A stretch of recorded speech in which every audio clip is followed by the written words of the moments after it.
नमस्कार विद्यार्थी मित्रांनो.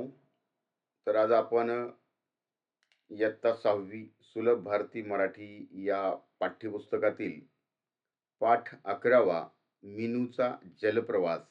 तर हा पाठ आपण या ठिकाणी पाहणार आहोत. तर या पाठावरती आधारित स्वाध्यायातील प्रश्न, त्याचबरोबर पाठावरती आधारित अतिरिक्त महत्त्वाचे प्रश्न, हा भाग आपण या ठिकाणी पाहणार आहोत.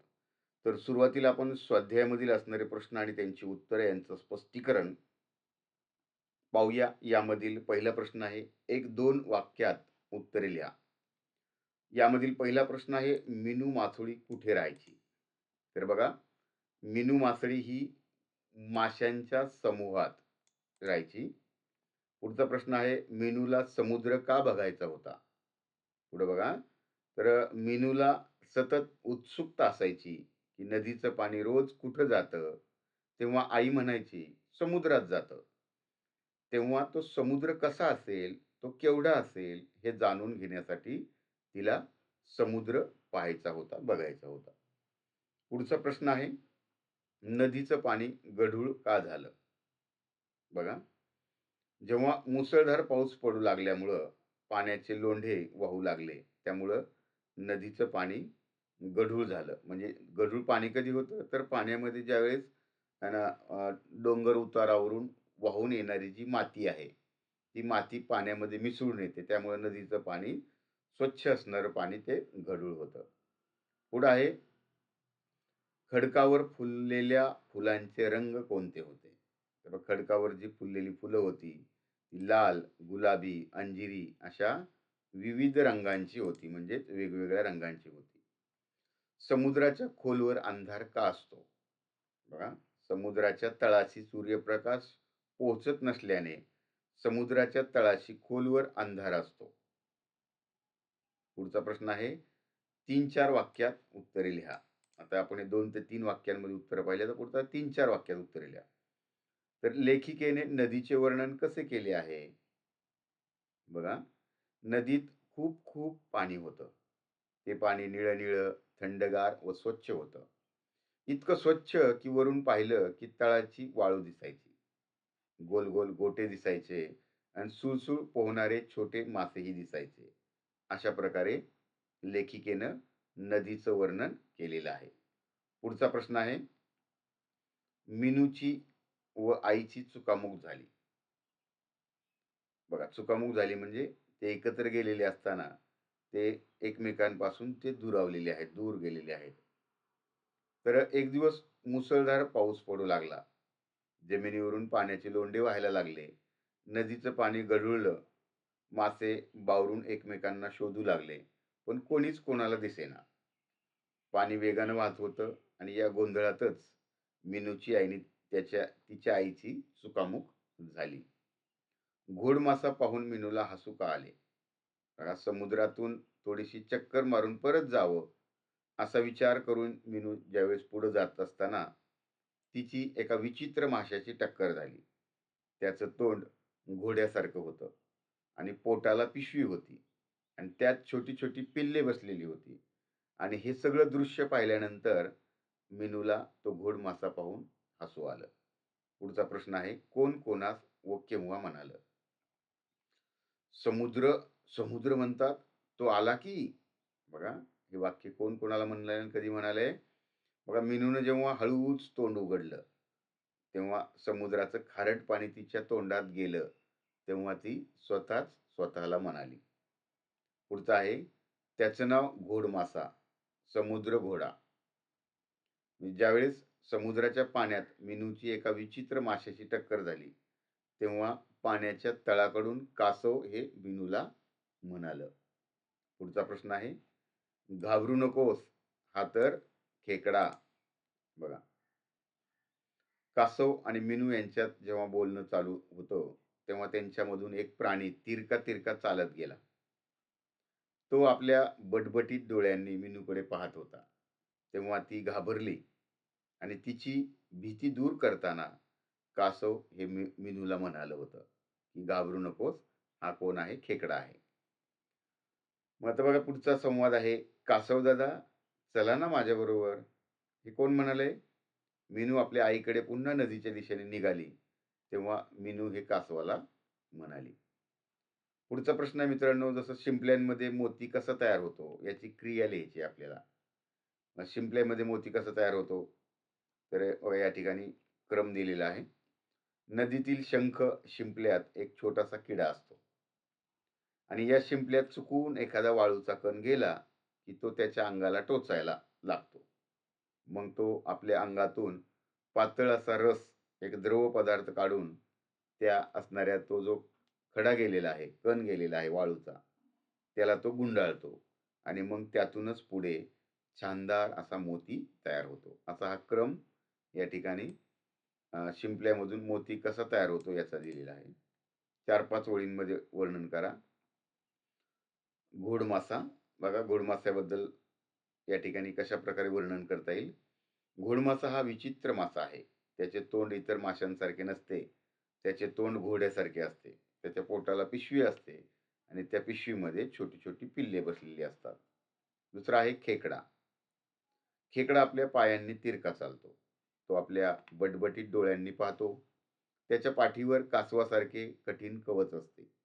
त्यामुळं शत्रू त्याच्यावर हल्ला करू शकत नाही. याला 6 तर कधी-कधी 8 पाय असतात. त्याच्या तोंडाजवळ 2 नांग्या असतात. त्यामुळे त्याचं संरक्षण होतं आणि त्याला भक्ष्यही पकडता येतं. भक्ष्य म्हणजे त्याला खाण्यासाठी लागणारं जे खाद्य आहे, तो त्याच नांग्याने पकडतो. इवलिसी यासारखे आणखी शब्द बघा, है ना. कोवळीशी, नशीबशी, छानसी, सोनूलुशी अशा प्रकारचे हे शब्द आहेत.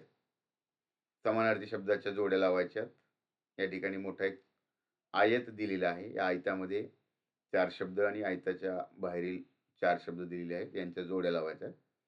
मग लांब, दूर, प्रचंड, मोठे, उष्ण, गरम, लहान, इवली. आता विरुद्धार्थाचे शब्द बघा. या ठिकाणी आतमध्ये 4 शब्द आहेत, बाहेर 4 शब्द आहेत. उत्तर डायरेक्ट या ठिकाणी बघा दिलेले आहे. पुढे मागे, प्रकाश, अंधार, मऊ, टणक, मोठे, लहान. पुढे जोडा जुळवायच्या आहेत. नाम आणि विशेषण यांच्या. बघा हे नाम एक गट दिलेला आहे. विशेषणाचा एक गट दिलेला आहे. या ठिकाणी उत्तर पाहू शकताय. मिनू, इवलिशी. पाणी हे खारट होतं. डोळे बटबटीत, पाऊस मुसळधार. खालील शब्द वाचा आणि समजून घ्या. हे शब्द दिलेले आहेत. हे शब्द तुम्ही वाचायचे आणि समजून घ्यायचे आहेत. पुढचा प्रश्न आहे, तुम्ही मिनू मासुळी आहात अशी कल्पना करून समुद्राची माहिती आईला सांगा. मग या ठिकाणी एक प्रकारे आहे ना, की तुम्ही मिनू मासुळी असता तर अशा प्रकारचा जो कल्पनात्मक निबंध आहे, त्या निबंधासारखाच हा छोटा प्रकार आहे. तर कल्पना करायची आणि मिनू मासुळीबद्दल मिनू मासुळी तुम्ही आहात अशी कल्पना करून समुद्राबद्दलची माहिती आपल्या आईला सांगायची. उत्तर या ठिकाणी पहा. आई, समुद्र हा खूप मोठा जलाशय असतो. त्यात दूर-दूरपर्यंत पाणीच पाणी असतं. त्याचा तळ खूप खोल असतो. त्याच्या तळाशी अंधार असतो. कारण तिथपर्यंत सूर्याचा प्रकाश हा पोहोचत नाही. समुद्राचं पाणी चवीला खारट असतं. त्या पाण्यात मोठ्या माशांपासून ते लहान-लहान माशांपर्यंत विविध प्रकारचे मासे आहेत. समुद्रातून आपण जहाज, बोटीत बसून प्रवास करू शकतो. विविध प्रकारचे वायू, तेलाचे साठे समुद्राच्या तळाशी आहेत. त्याच्या मान त्याचा माणसाने पुरेपूर फायदा करून घेतला आहे. समुद्रातील मोती हे आपल्या अमूल्य ठेवा आहे. शंख शिंपल्यातून शोभेच्या वस्तू बनवा ही कृती दिलेली आहे. तुम्ही आपल्या शिक्षकांच्या मदतीनं ही कृती करू शकता. खालील वाक्य बघा. विसूने ताजमहल पाहिला आणि मंदाने सुरेशला सांगितलं, पायल तुझ्याकडे उद्या येणार आहे. तर या एखाद्या शब्दांवर जोर द्यायचा असतो तर दुसऱ्याने मत अप्रत्यक्ष सांगताना व त्या ठिकाणी असं एकेरी हे अवतरण चिन्ह वापरायचं असतं. हे या ठिकाणी वापरायचं बघा इथं. ताजमहल आणि बघा इथे या ठिकाणी पायल तुझ्याकडे येणार आहे. अशा प्रकारे वाक्यातील काळ ओळखायचा आहे. सूर्य पूर्वेला उगवतो, वर्तमान काळ आहे. बघा ही काळ आणि काळाबद्दलची माहिती देणारा व्हिडिओ देखील आपल्या चॅनलवरती सविस्तर स्पष्टीकरण देणारा व्हिडिओ आपल्या चॅनलवरती उपलब्ध आहे. आहे ना. आवश्यकता असल्यास नक्की त्या ठिकाणी म्हणजे मराठी व्याकरणाचे सगळे जे घटक आहेत त्या प्रत्येक घटकाबद्दलचा स्पष्टीकरण देणारा, अगदी साध्या सोप्या सरळ शब्दांमध्ये स्पष्टीकरण करणारा व्हिडिओ देखील आपल्या चॅनलवरती उपलब्ध आहे. तुम्ही त्या ठिकाणी आवश्यकता असल्यास भेट देऊन पाहू शकता. या ठिकाणी वाक्य दिलेली आहेत आणि त्यांचे काळ कुठल्या काळामध्ये ते वाक्य आहे या ठिकाणी दिलेलं आहे. वेळ जास्त न दवडता आपण या ठिकाणी पुढे जाऊया. आता हे झाले स्वाध्यायातील प्रश्न. आता अतिरिक्त महत्त्वाचे प्रश्न ना. आवडला व्हिडिओ तर मित्रांनो नक्की लाईक करा आणि कमेंट्स करून कळवा व्हिडिओ कसा वाटला. चॅनलवरती नवीन आलेले असाल, चॅनलला सबस्क्राईब केलं नसेल तर अशाच प्रकारचे नवनवीन व्हिडिओ पाहण्यासाठी कृपया चॅनलला सबस्क्राईब करा. अतिरिक्त महत्त्वाच्या प्रश्नांमधील पहिला प्रश्न आहे, वाक्यातील रिकाम्या जागी योग्य शब्द भरून वाक्य लिहा. ज्यावेळेस अशा प्रकारचा प्रश्न येतो त्यावेळेस डायरेक्ट उत्तर न लिहिता त्या दिलेल्या वाक्यामध्ये रिकाम्या जागी योग्य शब्द भरायचा आणि ते वाक्य पुन्हा लिहायचं आहे आणि उत्तर जे शब्द आपला आहे त्याला अंडरलाईन म्हणजेच अधोरेखित करायचं आहे. मीनू डॅश डॅश, मीनू होती डॅश डॅश, इतर मासे तिचे खूप डॅश डॅश करायचे. अशा प्रकारचे हे प्रश्न आहेत आणि या ठिकाणी तुम्हाला उत्तरं दिलेली आहेत. बघा, हे प्रश्न आहेत, त्यांची ही उत्तरं आहेत. फक्त उत्तरं लिहिताना एवढी काळजी घ्यायची परीक्षेमध्ये की पूर्ण वाक्यामध्ये उत्तर लिहायचं आहे.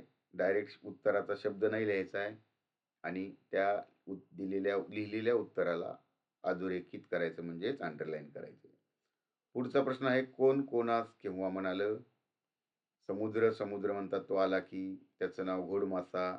बघा, हे तर आपल्या स्वाध्यायामध्ये प्रश्न होते. तर आता बघा पुढचा प्रश्न, कासवदादा चला ना माझ्या बरोबर. तर मीनू आपल्या आईकडे पुन्हा नदीच्या दिशेने निघाली तेव्हा ती म्हणाली. आता एक दोन वाक्यात उत्तरे लिहा. मीनू कशी होती? मीनू इवलीशी. इवलीशी म्हणजे छोटीशी, अगदी लहानशी, अगदी हाताच्या छोट्या बोटा एवढी होती. मीनूचे कल्ले कसे होते? बघा, मीनूचे कल्ले हे रुपेरी होते. या ठिकाणी उत्तर तुम्ही पाहू शकता. मीनूला कशाचा कंटाळा आला होता? मीनूला या नदीच्या खोलगट भागात राहायचा कंटाळा आला होता. मासे कोणाला शोधू लागले? तर मासे बावरून एकमेकांना शोधू लागले. ते कशामुळे बावरले होते? तर नदीमध्ये बघा गढूळ पाणी आल्यामुळं ते बावरले होते. पाण्यात एका बाजूला लांबपर्यंत कशाच्या रांगा होत्या? तर पाण्यात एका बाजूला लांबपर्यंत या खडकांच्या रांगा होत्या. पाण्याच्या तळाशी कोण बसलं होतं? तर तिथं कोण बसलं होतं? कासव. तुम्ही पूर्ण वाक्यात उत्तर लिहायचंय. मीनू कासवाजवळ कशी पोहोचली? तर लाटांच्या पायऱ्या उतरत पोहोचली. दोन शिंपल्यांच्या मध्ये कोण बसलेला असतो? तर एक किडा बसलेला असतो. बडबडीत डोळे कोणाचे? तर खेकड्याचे. खेकड्यावर शत्रू हल्ला का करू शकत नाही? कारण खेकड्याच्या पाठीवर कासवासारखे कठीण कवच असल्यामुळे शत्रू त्याच्यावरती हल्ला करू शकत नाही. बघा, खेकड्याला किती पाय असतात? खेकड्याला 6 तर कधी कधी 8 पाय सुद्धा असतात. तिरका तिरका चालणारा प्राणी कोणता? तर तो आहे खेकडा. खेकड्याच्या तोंडाजवळ काय असतात? त्याच्या तोंडाजवळ 2 नांग्या असतात, है ना, संरक्षण करण्यासाठी आणि भक्ष्य पकडण्यासाठी. खेकड्याच्या 2 नांग्यामुळे बघा आता सांगितल्याप्रमाणे भक्ष्य मिळतं आणि स्वतःचं संरक्षणही होतं. पुढचं आहे, 3-4 वाक्यात उत्तरे लिहा. 2-3 मार्कांसाठी येणारा हा प्रश्न. 8 हात असणाऱ्या माशाविषयी कासवदादाने मीनूला काय सांगितलं? तर 8 हात असणाऱ्या माशाविषयी कासवदादाने मीनूला सांगितलं की तो 8 हात असलेला अष्टभुज मासा, अष्टभुज म्हणजे 8 हात असलेला, तो कसा उलटा चालतोय बघितलंस का? पाण्याच्या चुळा भरत हळूहळू मार्ग सरकतो. चुळा भरत हळूहळू मार्ग तो सरकतो. आपल्या 8 हातांनी मासे खेकडे पकडू खातो. पाण्यात उतरणारी माणसं सुद्धा त्याला घाबरतात बरं का, असं माशाविषयी कासवदादाने मीनूला सांगितलं. आता या ठिकाणी अवतरण चिन्हाचा वापर करायचा आहे. बघा, वरती अशा प्रकारचा एक प्रश्न तुम्हाला दिलेला होता. अगदी त्याप्रमाणे हा या ठिकाणी प्रश्न तुम्ही पाहू शकताय. पुढं आहे बघा, मीनूचा जलप्रवास या पाठाबद्दल मित्रांनो थोडक्यात सांगायचं झालं तर प्रस्तुत पाठात मीनू नावाच्या मासळीने केलेल्या जलप्रवासाचं वर्णन केलेलं आहे. त्याचबरोबर समुद्रातील कासवाने दाखवलेल्या गमती जमतीचं वर्णन केलेलं आहे आणि त्याच्यापासून आपणास माशांमध्ये असलेल्या सामंजस्याचं दर्शन घडतं. तर याच पाठावरती आधारित मित्रांनो काही कठीण शब्द पाठामध्ये आलेले आहेत. त्या शब्दांचा शब्दार्थ या ठिकाणी तुम्ही पाहू शकता आणि त्यालाच इंग्रजीमध्ये काय म्हणतात हे देखील दिलेलं आहे. बघा या ठिकाणी हा पाठ, या पाठाचा आधारावरती स्वाध्यायातील आणि अतिरिक्त प्रश्न हा व्हिडिओ या ठिकाणी संपतोय. व्हिडिओ आवडला तर नक्की लाईक करा आणि कमेंट्स करून कळवा. धन्यवाद.